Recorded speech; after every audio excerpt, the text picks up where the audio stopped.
வணக்கம். இன்றைக்கி நம்ம பார்க்க போகிற சமையல் ஒரு அருமையான புதினா தக்காளி சட்னி எப்படி செய்யலாங்கிறத பார்க்கலாம். இப்போ ஒரு பேன் எடுத்துக்கலாம். தேவையான அளவுக்கு எண்ணெய் சேர்த்துக்கலாம். இப்போ பேன் சூடானதும் ஒரு 5 பல் பூண்டு சேர்த்துக்கலாம். சின்னதாக 2 துண்டு இஞ்சி சேர்த்துக்கலாம். இது கூடவே மீடியம் சைஸாக ஒரு வெங்காயம் சேர்த்துக்கலாம்.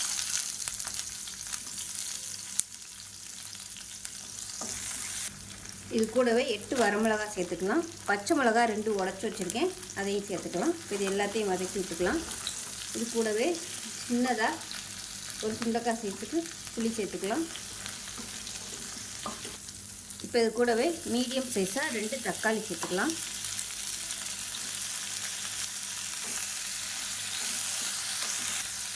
தக்காளி வெங்காயம் வதங்குறதுக்கு உப்பு சேர்த்துக்கலாம்.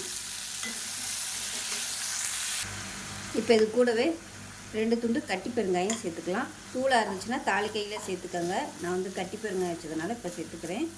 இது நல்லா எண்ணெயில் ஃபஸ்ட்டு பொரியட்டும். முதலே சேர்த்துக்கோங்க, நான் மறந்துட்டேனால இப்போ சேர்த்துருக்கேன். லைட்டாக ஒதுக்கி விட்டுட்டு இந்த எண்ணெயில் நல்லா பொரிய விட்டுக்கலாம்.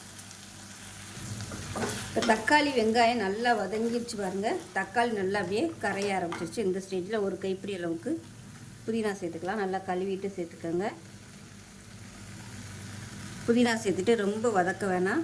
லைட்டாக ஒரு பரட்டி விட்டிங்கனாலே போதும். அந்த இலை வந்து லேசாக சுருங்குச்சுன்னா போதும். ரொம்ப வதங்குச்சுன்னா அந்த இலையோட வாசனை இருக்காது. அதனால் லேசாக இந்தளவுக்கு வதங்கினா போதும். அவ்வளோதான். இப்போ இதை அமர்த்திடலாம். அமர்த்திட்டு ஆறுனதுக்கப்புறம் நல்லா அரைச்சிட்டு பார்க்கலாம். இப்போ பாருங்கள், சட்னி நல்லா அரைச்சாச்சு. பவுலுக்கு மாற்றிக்கலாம். இப்போ மிக்ஸி அலசிட்டு தண்ணி சேர்த்துக்கலாம். இப்போ எப்பயும் போல் கடுகு உளுந்து கருவேப்பிலை தாளிச்சிருக்கேன், சட்னியில் கொட்டிக்கலாம்.